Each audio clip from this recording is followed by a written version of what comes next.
जय श्री कृष्ण। मनुष्य की आध्यात्मिक उन्नति में सबसे बड़ी बाधा उसके भीतर की काम भावना है। यह काम केवल शारीरिक वासना तक सीमित नहीं है, बल्कि समस्त कामनाओं से संबंधित है। ये कामनाएं तब उत्पन्न होती हैं जब इंद्रियों का विषयों से संयोग होता है। उस संयोग से जो रस उत्पन्न होता है, उसके सेवन से मन को जो सुख या खुशी प्राप्त होती है, उसी सुख को बनाए रखने की इच्छा मन को बार बार कामनाओं के जाल में फंसा देती है। इसीलिए भगवान श्रीमद् भगवद गीता के 3 अध्याय के 41वें श्लोक में कहते हैं, तस्मात् त्वम् इंद्रियाणि यादौ नियम्य भरतर्षभ पापमानं प्रजहि एनं ज्ञान विज्ञान नाशनम। अर्थ है, इसलिए हे भरत श्रेष्ठ, तुम पहले इंद्रियों को बस में करके इस ज्ञान और विज्ञान का नाश करने वाले महापापी काम को अवश्य ही मार डालो। यहाँ भगवान कहते हैं कि जब मनुष्य कामनाओं में उलझता है, तब उसकी बुद्धि पर आवरण चढ़ जाता है, जिसके कारण ज्ञान और विज्ञान दोनों ही नष्ट हो जाते हैं। यहाँ ज्ञान और विज्ञान का अर्थ ठीक ठीक समझना आवश्यक है।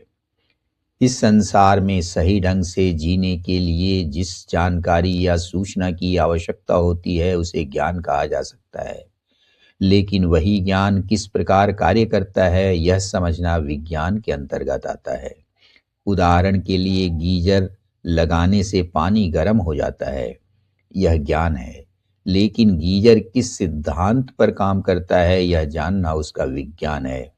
जो व्यक्ति विज्ञान को जानता है, वह किसी भी साधन से पानी को गर्म कर सकता है, भले ही उसके पास गीजर न हो। ठीक यही स्थिति जीवन की भी है। जो व्यक्ति संसार में जीने के लिए आवश्यक सूचनाएं तो रखता है, लेकिन उसके पीछे कार्य करने वाले विज्ञान को नहीं समझता, उसका ज्ञान अधूरा रह जाता है। भगवान कहते हैं कि काम मनुष्य के भीतर ज्ञान और विज्ञान दोनों को ही नष्ट कर देता है।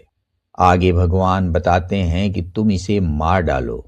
लेकिन सत्य यह है कि काम को मारना सहज नहीं है।